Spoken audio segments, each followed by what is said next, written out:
So we're going to record.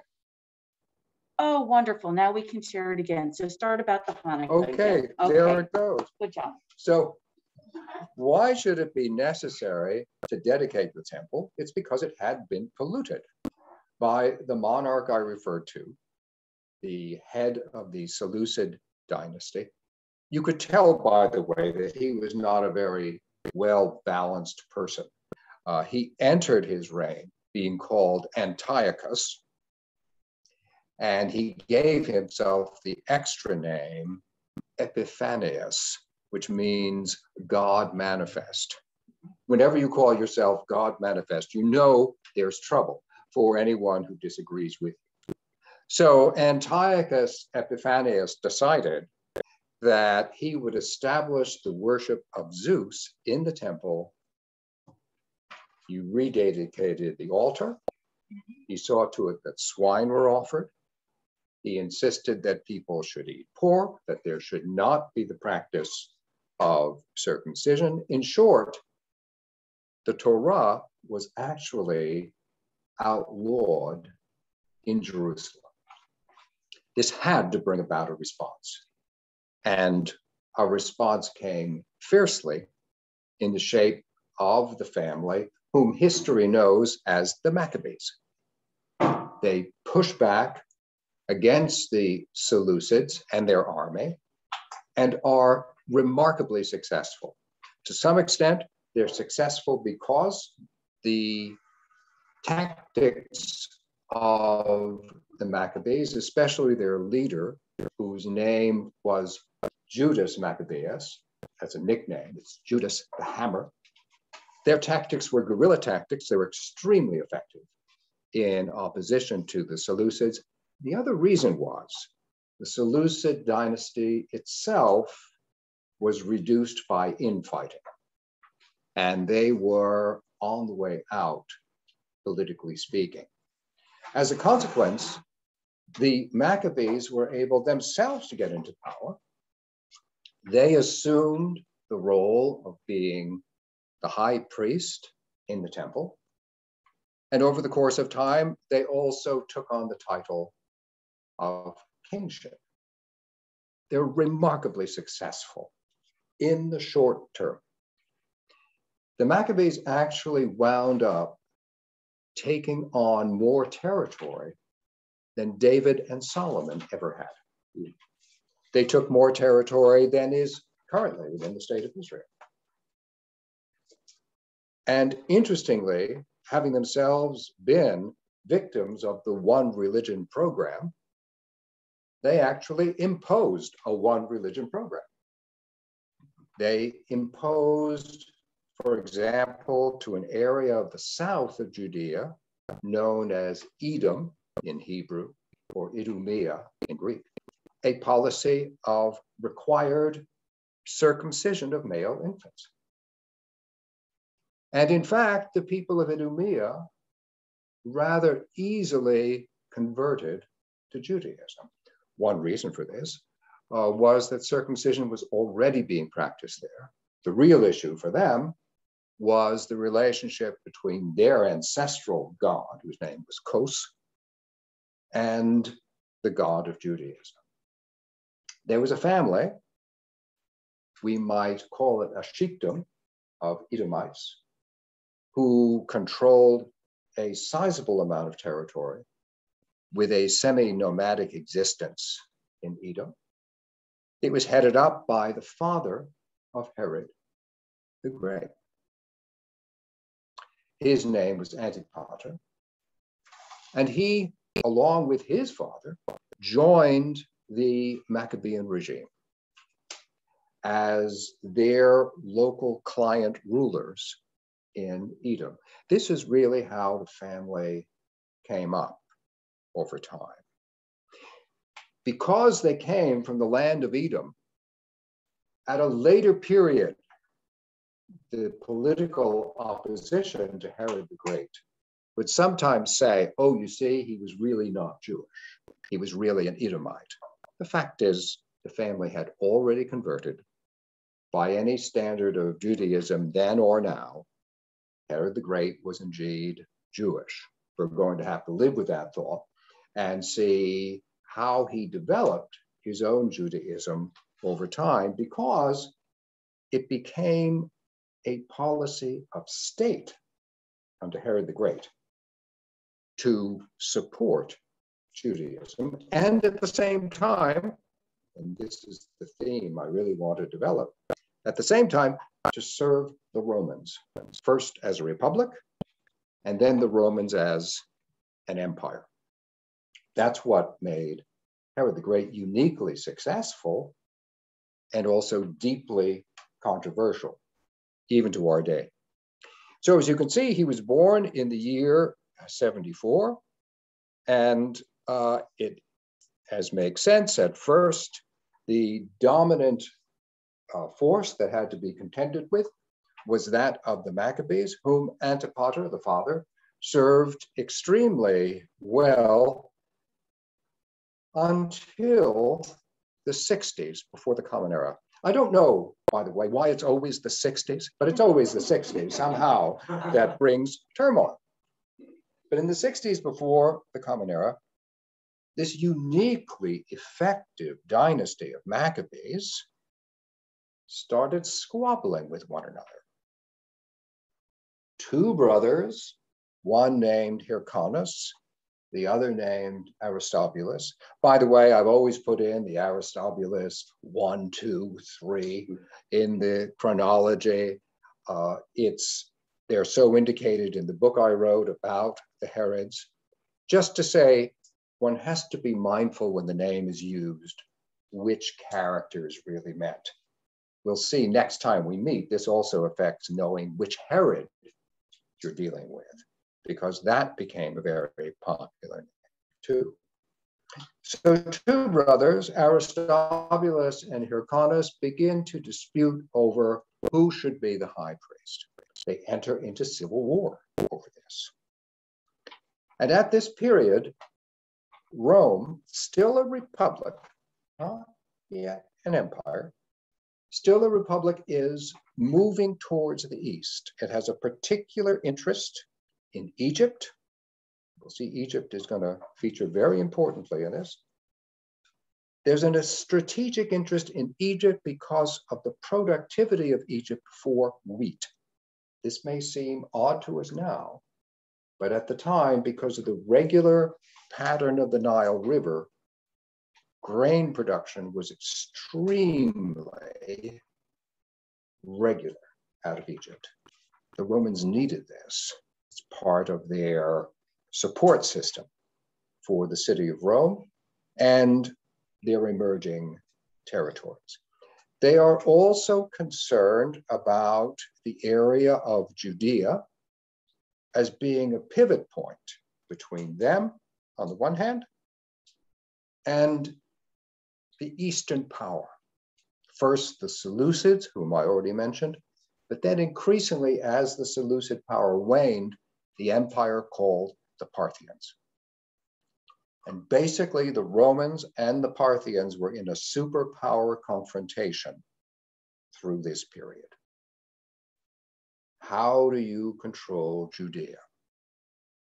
There's a Roman general on site, Pompey. He was already called Pompey the Great because he was an extremely effective general. And the two brothers both tried to bribe Pompey to support them. Then they entered into a bribe auction, each one trying to better the other. Pompey takes his army, travels down the Jordan Valley, enters Jerusalem. One of the brothers belatedly tries to resist. This was not wise. And Pompey enters Jerusalem, walks into the temple, and claims Judea for Rome. This is how Rome acquires hegemony over what had been an independent state. Pompey, at the same time, decides that he's going to confirm Hyrcanus in power as high priest. He can do that job. but he increasingly uses a method under his lieutenants, a method of a local city council in important places within Judea. Of course, the most important place, the most important city in Judea was Jerusalem. The name of each of these councils in Greek is a Sanhedrin. This comes to us as the name Sanhedrin. The Sanhedrin actually began as a Roman administrative unit, but with representation of the people. The Pharisees, therefore, a group within Judaism especially concerned with developing the traditions of Moses, find a natural place where they can exert influence. This, as we'll see later, will become a major annoyance to Herod the Great. But at the time, he didn't know this. At the time, Antipater has to make sure that he's on Pompey's side. He is. He continues to be the representative of the new regime in Idumea, in Edom. All will be well, especially when Pompey enters into the triumvirate in the year 60 with Julius Caesar and Crassus. What could possibly go wrong? Answer, just about everything. Because Crassus is going to die in battle against the Parthians, because they're a lot better than we might think at the moment. Pompey and Julius Caesar enter into their strife. They rip up Rome between their supporters until, to the enormous surprise of all concerned, in the year 48, Pompey is defeated in Greece at Pharsalus. Julius Caesar wins. You know who else was surprised by that victory? Julius Caesar. He thought that there was a moment in the campaign when Pompey had only to pursue his advantage and he would have won. But Pompey feared a trap, held his troops back, with the result that Caesar was able to counterattack. And he pursues Pompey, who heads to Egypt in an attempt to find himself a place within the Mediterranean world where he could recoup his losses. But there is a sister and brother in Egypt also at odds with one another. They are Cleopatra, yes, that Cleopatra, and her brother Ptolemy. Now, their strife between one another over who should rule is all the more bitter because they're also married, right? Ptolemaic marriage followed the pattern according to which the pharaohs were ultimately descendants of the god Osiris. So the idea was that if you had siblings marry, this divine power would be all the more concentrated. At odds with one another, Ptolemy decides to do a great favor to Julius Caesar. He has Pompey beheaded and sends the head to Julius Caesar. Caesar hates this because, after all, Pompey had been his ally, and he really liked Cleopatra, and indeed would father a child with Cleopatra, causing his heirs enormous difficulty. Julius Caesar, therefore, goes to war against the brother, against Ptolemy, on behalf of Cleopatra, while maintaining his own increasing power. But he's short of troops. He went into battle with Pompey back in Greece, at Pharsalus. He already had fewer troops than Pompey had. He lost them. He crossed the Mediterranean. He arrives in Egypt, he's short. Enter Antipater, the father of Herod the Great, who takes thousands of troops, and because, remember, he was the equivalent of a sheik. He was someone who knew hunting, knew travel, was a skilled horseman. They travel from Edom to Egypt and assure Julius Caesar's victory. So although they had been in support of Pompey, Julius Caesar decides, I'm going to appoint Hyrcanus still as the high priest, and he says to Antipater, you can name your title. Now, this is an implicit offer to claim the title of king. And Antipater, being an extraordinarily skilled person, doesn't ask that. Instead, he asks to be named procurator, the equivalent of governor. And that really becomes the foundational act of the dynasty we call Herodian, which is actually founded by Herod's father. And so they all come into power. Julius Caesar continues to acquire an enormous amount of influence, but alas, too much influence, right, for some people. So he dies on the Ides of March in the year 44. A dreadful, dreadful year for the whole Herodian dynasty, because he, Caesar, is their supporter. And in addition to that, Hyrcanus, the high priest, always a strange, self-concealing, and ambitious figure, permits a member of his court to assassinate Antipater. This under the influence of the Parthians. Again, the Parthians are constantly involved, wondering how can we get control?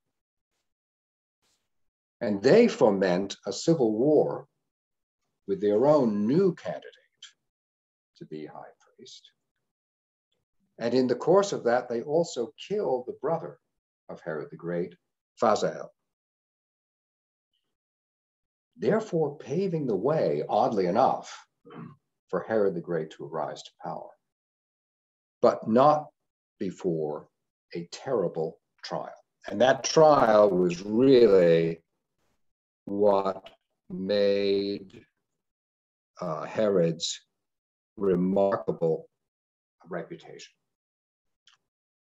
Facing a superior force of Parthians, combined with people who supported this new pretender to be the high priest, Herod made a retreat out of Jerusalem, crosses into Egypt, where, by the way, Cleopatra offers him a post in her army.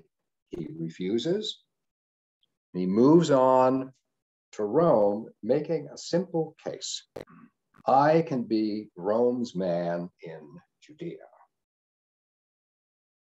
And this is why Herod the Great became king of the Jews.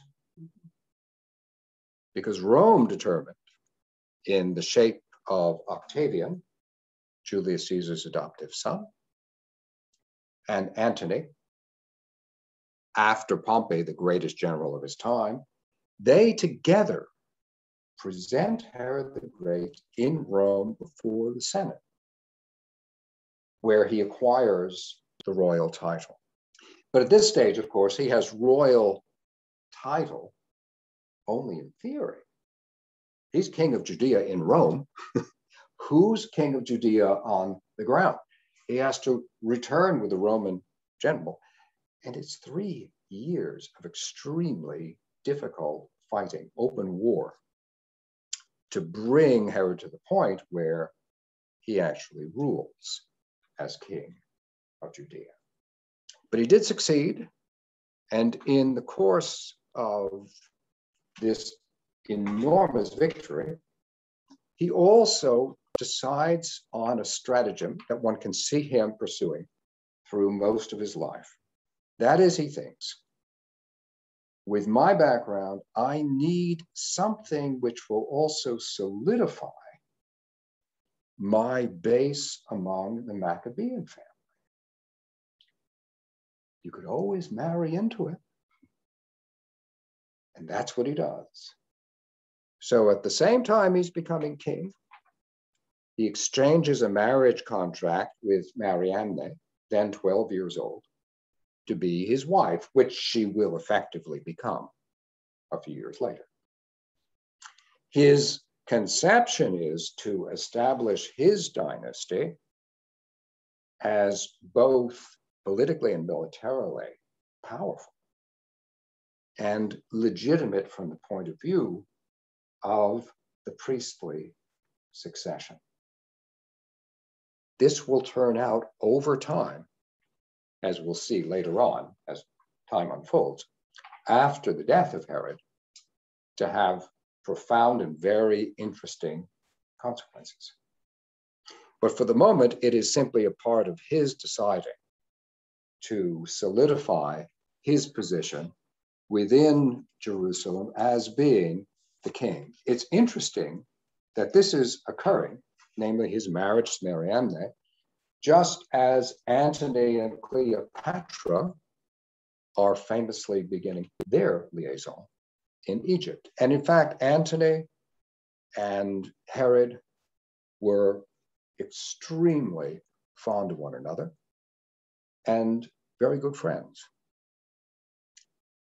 Today, if you visit Jerusalem and go to the remains of the temple, to which I'll refer in just a bit, you will see the outline of what is correctly identified, in my opinion, as the Antonia fortress. That's named after Antony. And that name stayed, even though, of course, Antony came to a bad end. Just as Julius Caesar and Pompey ended up at odds, so Antony and Octavian.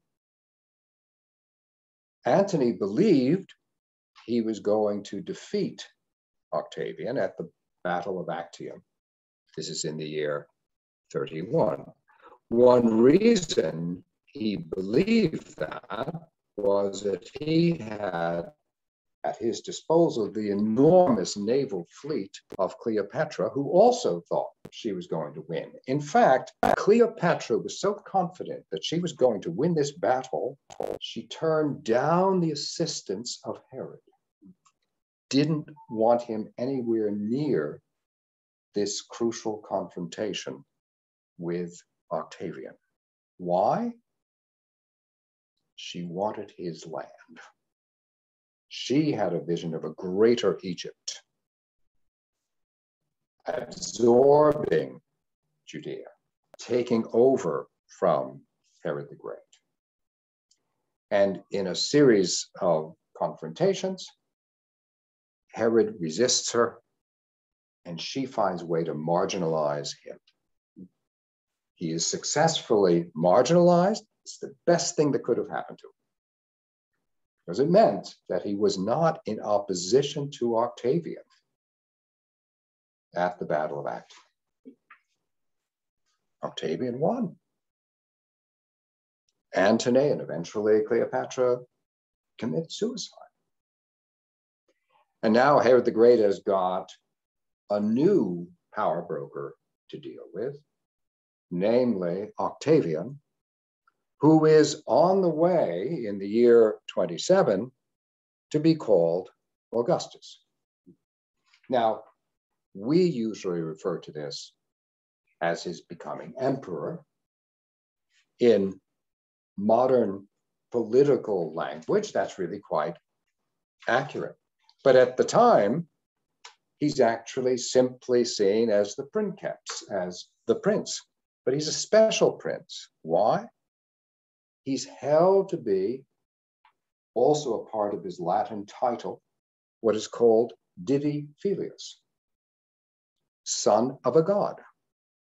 The idea is the previous emperor is deified, and therefore the current emperor is the son of this deified figure. Something for us to bear in mind is that the Roman Empire was not a secular regime which simply accommodated different religions. They had their own state theology, which they also expected was going to be honored by all of their subject peoples. Herod has to make his peace with Octavian Augustus, and he has to make his peace not only for himself, but also for Judaism as a whole. One of the acts which could be demanded of citizens and subjects of the Roman Empire was that there should be suitable allegiance shown to the emperor. What would suitable allegiance be? You would recognize that he was Divi Filius. And you would recognize this because someone would set up a bust of the emperor, and you would come and bow down to the bust of the emperor and pour out some wine in front of him and burn some incense and recognize what was called the genius of the emperor. That is, not that he's real smart. The genius of the emperor was the divine element of the emperor. Now, of course, if you are at all a practitioner of Judaism, this is just impossible. It is not a feasible act. But the Romans established a particular statute for Judaism. And the reason for this statute actually goes back to the time of the Maccabees. When the Maccabees came to power back in the 2nd century before the Common, Rome, still a republic, was only tentatively moving east and saw this independent regime as possibly of strategic interest. So they entered into a pact of mutual alliance. The Maccabees said, if someone attacks the Romans, we'll help the Romans. The Romans said, if someone attacks the Maccabees, we'll help the Maccabees. You can actually see the text of this treaty in the first book of Maccabees. Now, of course, if you enter into an alliance with any people in the ancient world, you're also entering into a recognition of who they are, of their culture, and their religion. So Judaism became a legal religion, a religio licita, in the Roman law. You couldn't stop them from practicing their religion. So how are we going to get them to recognize the emperor? How do we square this circle? Herod finalizes with Augustus a brilliant strategy. Every day, twice a day, the emperor will arrange for sacrifices in the temple in Jerusalem.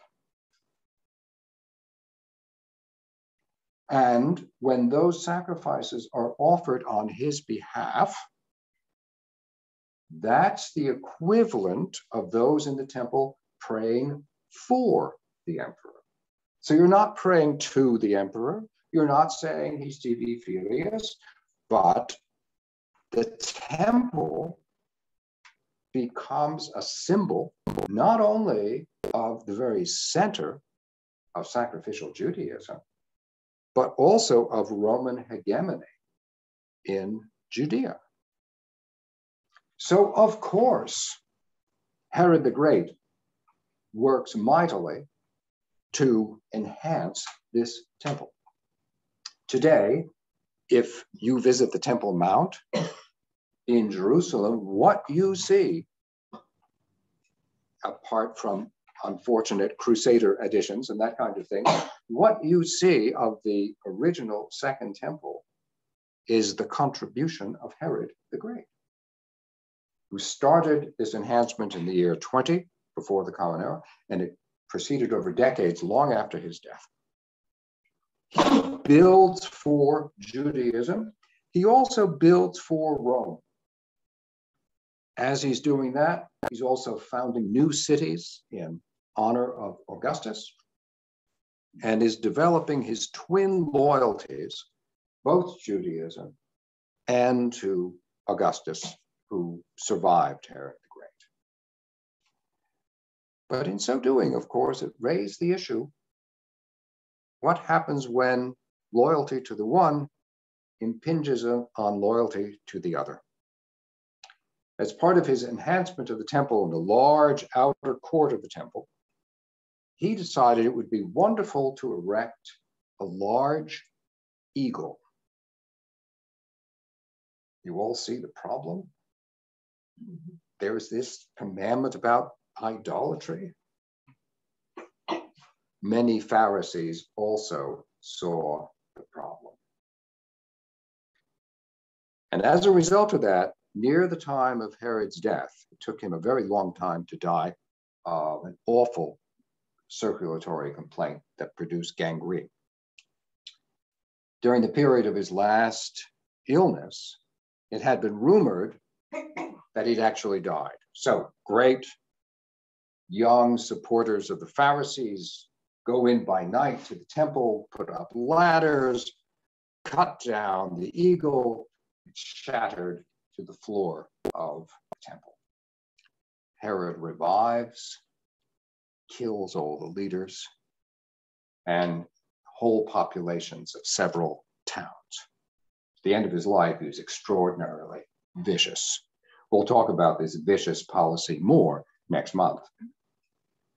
But at the moment, I just want to emphasize that just as the supreme achievement of Herod the Great was to blend religious and political military power, so also the constant challenge was to negotiate what you do when those two clearly collide, as they did in the case of the eagle.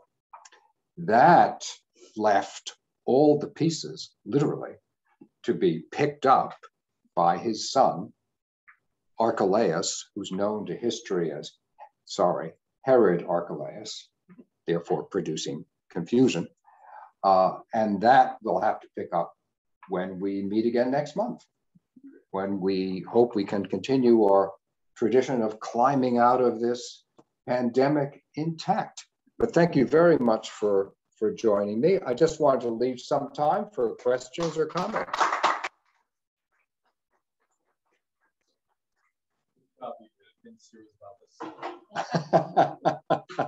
There's a call for a mini series in the house. I think this would be fun. Yeah, it would be. The intrigue is remarkable. There's no question. And the part I left out is his policy of assassinating members of his own family. Yeah. I mean, he killed Mariamne, his wife. Yeah. He killed her two sons, Alexander and Aristobulus. He killed her brother, also called Aristobulus. He killed his first child. Which one did he have drowned? Yes, that was Aristobulus, the brother of Mariamne. He was in line for the succession. Well, he, at the time, oh, of course, yes. Karen is rightly reminding me you can't hear everyone in the room. So let me repeat the question. He asked whether Aristobulus was the one whom Herod the Great had drowned. And the answer is yes. I mean, what occurred was that Mariamne had a brother who it was said she physically resembled very much. The two of them were said to be extremely handsome children. And this is part of the story. It's the vanity of Aristobulus, the brother. And Herod the Great was pestered not only by Mariamne, but also by her mother, Alexandria to appoint Aristobulus as high priest. Herod the Great didn't want to do this because it just reminded people that he was not a Maccabean. But he grudgingly accepted that indeed he should do this, but always resented the fact that he'd had to do that. So one day when it was very warm, he invited the entire family, both sides of the family, to Jericho, where they had a beautiful palace that they had inherited from the Maccabees and turned into a large compound. And it had a pool. And so Herod the Great says to Aristobulus, well, why don't you go and swim with the young soldiers who are also bathing? It says something interesting, doesn't it, about Herod the Great, this suggestion. He's always as much military commander as he is king. I mean, the king of the royal court doesn't say to the high priest, why don't you take a swim with the soldiers? But if you're Herod the Great, it's the kind of thing you do. He liked to wrestle with his troops when he was a young man. And when he was less young, he liked to watch people wrestle. He liked to go hunting well into his 60s and was a remarkably skilled horseman. He's probably the best horseman of the entire family. So there is this element of a military camp about the ethos. Well, Aristobulus doesn't want to take his clothes off in front of all the people around. So he decides instead to go swimming with the soldiers at sundown.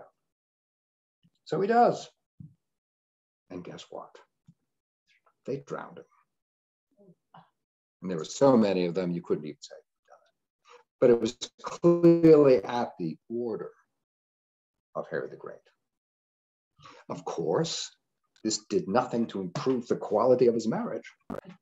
And over time, he would see to the execution, not only of Mariamne, but of several people on the side of that family. That in itself is very interesting to trace, the way in which his increasing loyalty to Augustus makes him increasingly venomous towards members of his own Maccabean household. Several times, Augustus himself tries to intervene to make peace in the family, and also to sort out the issue of the succession. Who should succeed to Herod the Great? He kept changing his mind in the way of people who were very, very greedy when it comes to power. And that produces confusion, which in Augustus' mind clearly becomes a problem of state that he has to address.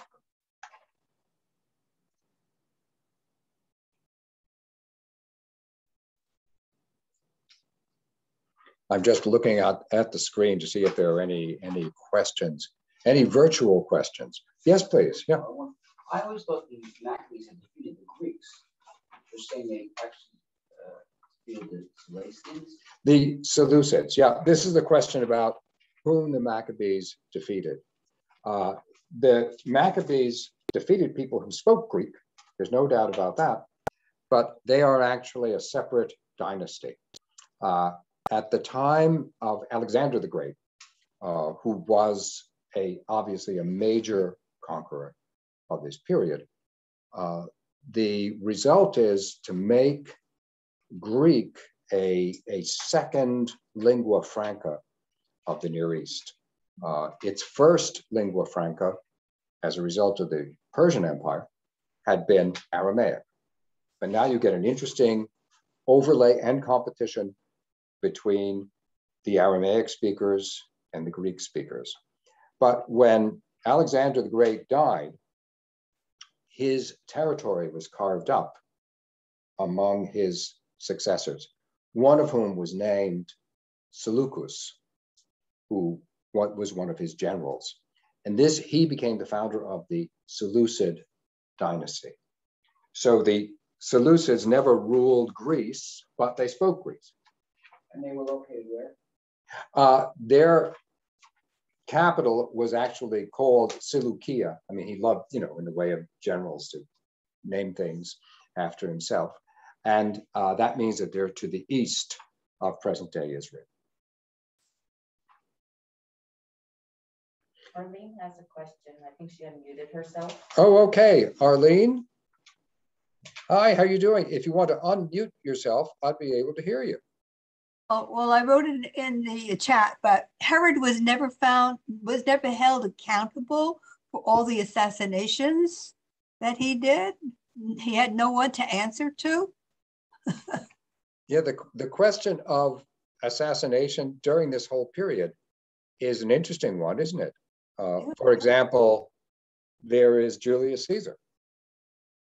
And the method of having many people plunge the dagger in so that the issue of accountability becomes indeterminate. Similarly, when Herod the Great drowned his brother-in-law, the brother of Mariamne, he has several of his soldiers involved in that pool. That's one way to cover it up. There's another way to cover it up, and that is you can just use poison. Poison is great. So, for example, this is how the father of Herod the Great, Antipater, was killed.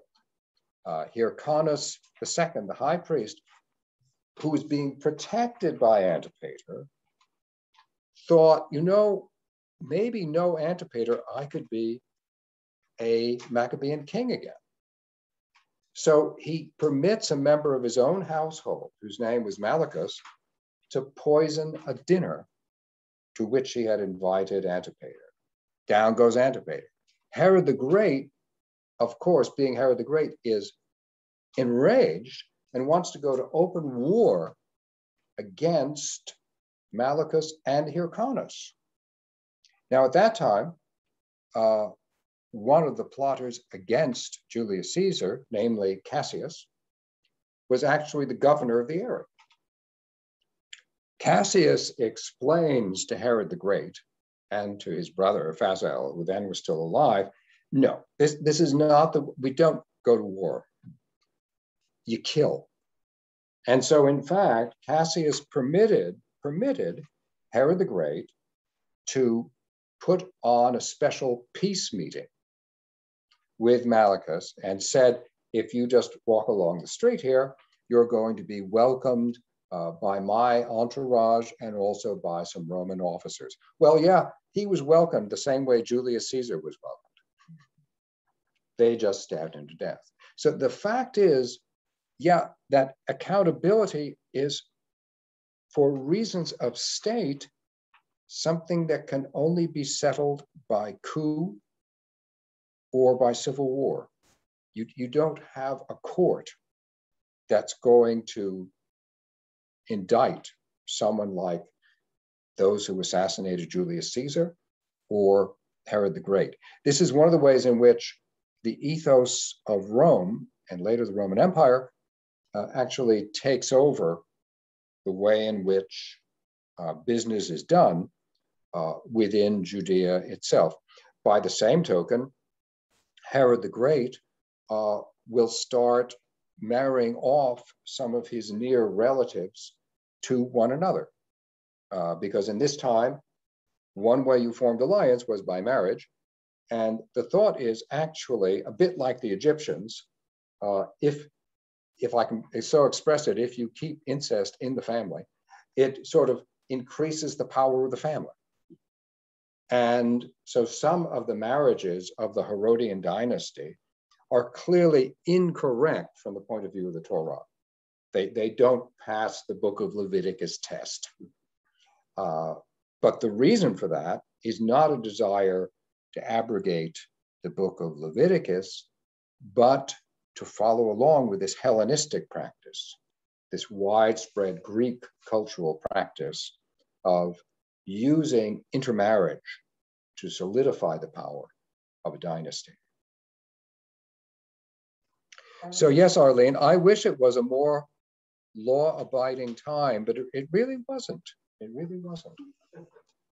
There's a follow-up question about today's politicians commit assassination of opponents by misinformation, etc. Oh, so do today's politicians commit assassination of opponents by misinformation, etc.? Question mark. Well, this is interesting to see misinformation as a kind of extension of assassination. Although I would point out that actually literal assassination is something that countries do foment, typically outside their own boundaries, right? That if, I mean, famously, attempts were made during the 1960s to take out Fidel Castro, right? And we had rather organized plans, several of them not very plausible, but organized plans. I mean, my favorite was the exploding cigar. None of these worked out, but it's really very interesting that even now, as we refer to such efforts, it is obviously much less scandalous to do that outside your own particular area. And somehow crimes of state of that kind are not as answerable as an ordinary crime. We think, commonly speaking, we think because, I suppose, when people are in power, they can do things like go to war. And that means that they literally make what they call life and death decisions. They really mean death decisions. Therefore, they're making a death decision to that. Why shouldn't they? Isn't it better to organize a small targeted assassination than to have to go to war? And so then assassination becomes a power of the state. I'm not saying that's right, but I am saying that it remains more customary than we might think. So then the question does arise, well, would this also extend to saying things about people which are clearly untrue? For example, in the current lingo, someone votes in a way that I don't agree with, I say that person is a traitor. Well, treason is in the minds of many people a capital offense. So are you in fact promoting someone to react as if it would be appropriate to execute that person? It's a case of common rhetoric absorbing some of this ancient ethos which we're looking at, and sometimes actually repeating this ethos. Not so much just now in the United States, but I lived for several years in the United Kingdom. And when I lived there, had you said to me, you know, within your lifetime, there'll be not one but 2 assassinations of sitting members of parliament by a political opposition. And yet that has occurred. So it is not as if this is limited to the United States at the moment, nor is this simply a pandemic feature, though no doubt the pandemic makes it a little bit worse. It is actually something which is reemerging, and it makes these ancient cases of the exertion of power all the more interesting.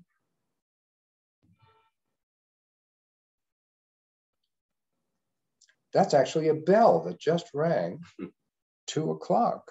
So following our usual protocol, we would stop at 2 o'clock, wouldn't we? Is that okay? I don't want to cut off anyone who has anything else, but otherwise we can wind this up for today. And I hope you join us in a month when we talk about, I'm afraid, more slaughter. This time, the slaughter of the innocents, large scale populations wiped out by Herodian policy. Question, why? What is their justification for doing that? Thank you. Thank you.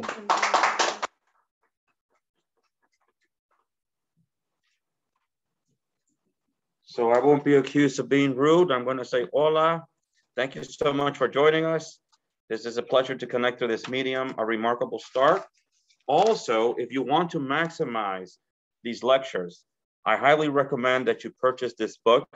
We're going to be posting individual blurbs to our websites to share how you can ascertain it. It's a remarkable way to deepen our knowledge of the Herodian dynasty and the connections that both our Judeo and Christian heritages have to this family. Thank you. God bless you till next month. Next month. Bye-bye.